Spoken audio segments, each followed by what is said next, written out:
안녕하십니까. 중소기업기술정보진흥원 곽훈 실장입니다. 2021년 중소기업 R&D 지원 사업에 대해 설명드리겠습니다. 시간 관계상 올해 지원 개요, R&D 사업에 달라지는 점, 기타 안내 순으로 설명드리겠습니다. 먼저 지원 개요입니다.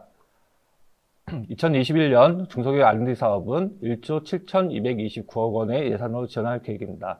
역대 최대 규모이며 기업 주도형 R&D 사업에 6,303억 원, 협력형 R&D 사업에 2,759억 원, 정책 목적형 사업에 8,167억 원을 지원할 계획입니다.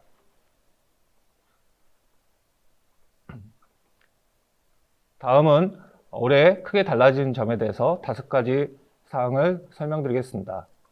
첫 번째는 혁신성장 유망 분야에 중점 지원할 계획입니다. 먼저 중소기업 기술 로드맵을 보시면 올해 39개 전략 분야에 296개 품목을 중점 지원할 계획입니다. 세부적으로는 한국판 뉴딜의 170개 품목, 재난안전 분야, 소비장 품목 등을 중점 지원할 계획입니다. 세부적으로 저희가 지원하는 내용들을 크게 3가지로 구분해서 지원합니다. 첫 번째로 한국판 뉴딜 분야에 대해서는 디지털 뉴딜과 그린 뉴딜, 사회안전망 등 3가지 분야를 중점 지원합니다. 제조기업에 있어서는 소부장 기업에 대한 지원 예산을 2020년 1,186억 원에서 21년 1,953억 원으로 대폭 확대할 계획입니다. 또한 중기술 분야의 미드테크 R&D를 신설하여 기업의 기술 수준이 낮더라도 소외되지 않도록 배려할 계획입니다. 마지막으로 신산업 신기술 분야에 있어서도 빅3, 서비스 R&D, 첨단 인프라 활용 분야 등에 약 3천억 원을 지원할 계획입니다. 또한 후불형 R&D, 투자형 R&D, 컨소시엄 R&D 등 다양한 방식을 허용함으로써 고위험과 도전적 R&D를 촉진할 계획입니다. 세 번째는 혁신 조달 등 연계 지원을 통해 사업화 성과를 창출할 계획입니다. 2020년도에 이미 97개 혁신 제품을 지정을 해서 공공부문의 구매로 이어지도록 저희가 연계 지원한 바가 있습니다. 올해는 추가 지정을 통해서 좀 더 많은 기업들이 사업화 성과를 창출할 수 있도록 연계 지원할 계획입니다.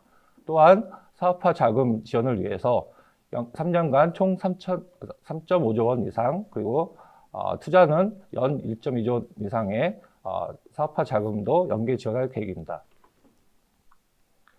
네 번째는 코로나19로 인한 기업의 부담을 경감하기 위해서 코로나19 부담 완화 대책을 올해까지 연장 시행할 계획입니다. 크게 4가지 항목인데요. 첫 번째로 연구비 부담을 완화하고, 두 번째로는 기존 인력에 대한 인건비도 현금으로 지원할 계획입니다.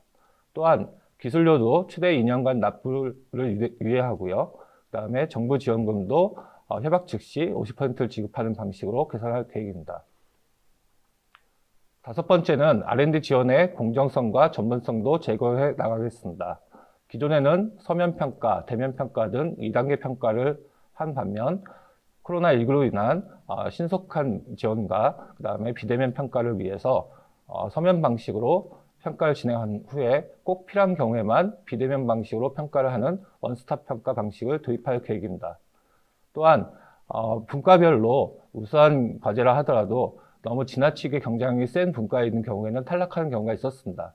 이러한 부작용을 개선하기 위해서 분과별로 탈락했다 하더라도 다시 한번 통합해서 추가 선정하는 절차를 만들어서 좀 더 많은 기업들이, 우수한 기업들이 선정될 수 있도록 개선할 계획입니다. 2021년 주요 사업에 대해서 간단히 안내해 드리겠습니다. 크게 3가지 사업 유형이 있는데요. 첫 번째로는 기업 혼자 하는 기업 주도형 사업이 있고, 여기에는 기술혁신 사업과 창업성장 사업이 대표적이 되겠습니다. 두 번째로는 협력형 사업은 상용화 기술개발 사업과 산학형 콜라보 사업이 대표 사업이 되겠습니다. 그리고 특정 기술 분야를 중점 지원하는 정책 목적형 사업이 있습니다. 나한테 맞는 사업을 찾기에 대해서 상당히 많이 궁금하실 텐데요. 크게 2가지로 먼저 구분하시면 좋겠습니다. 그래서 기업이 혼자 하는 경우에는 기업 주도형 R&D 사업을 관심 가지시면 좋을 것 같고요. 그 다음에 산학연 협력을 한다거나 아니면 기업과 기업 간 협력을 하실 경우에는 협력형 R&D 사업을 관심을 가지실 필요가 있습니다.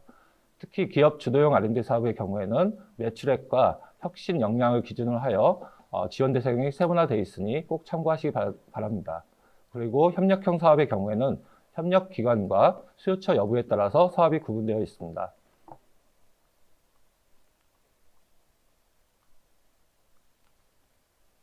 굉장히 많은 사업들이 있는데요. 이걸 다 설명드리긴 어렵고 세부적인 사항은 저희 마지막으로 설명드리는 기타 안내를 참고하시면 좋겠습니다. 기타 안내입니다. 저희 모든 R&D 사업의 공고 및 신청은 smtech.go.kr이라는 기술개발 사업 종합관리 시스템을 통해서 이루어집니다. 그래서 반드시 smtech.go.kr에 들어가셔서 통합 공고뿐만 아니라 개별 사업 공고를 확인해 주시기 바랍니다.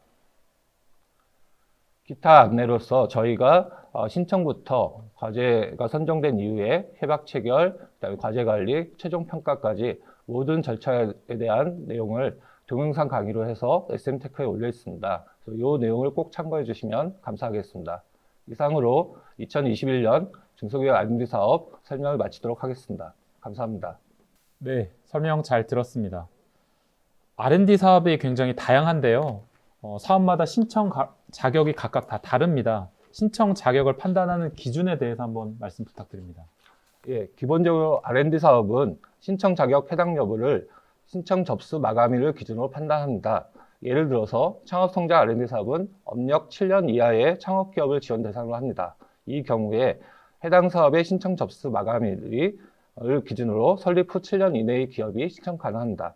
그래서 사업 공고문에 있는 접수 마감일을 반드시 확인해 주시기 바랍니다. 네, R&D 사업 같은 경우에 정부 지원금 외에 기업도 예산을 일부 투입해야 되는 걸로 알고 있는데요. 전체 사업비 중에 얼마나 기업이 투입을 해야 되는 건가요? 예, 맞습니다. 사업별로 다양하지만 전체 사업비 중 20에서 35% 정도를 기업이 부담해야 하는 것이 맞습니다.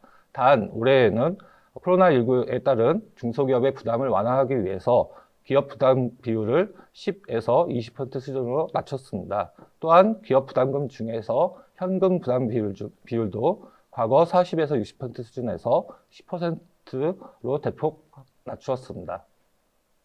네, 답변 감사합니다. 올해도 R&D 사업들이 많이 생긴 것 같은데요. 사업을 참여할 때 고려해야 될 사항들이 있을까요? 예, 21년도에는 소재부품 전략 협력 기술개발 사업, 현장 수요 맞춤형 방역 물품 기술개발 사업 등 8개 사업이 신규로 추진됩니다. 특히 신규 사업들은 소재부품 장비, 스마트 서비스, K 방역 등 특정 기술 분야 지원을 목적으로 하는 경우가 많습니다. 따라서 사업 공고문에 있는 사업 목적과 지원 분야를 반드시 확인하여 주시기 바랍니다. 네, 설명 잘 들었습니다.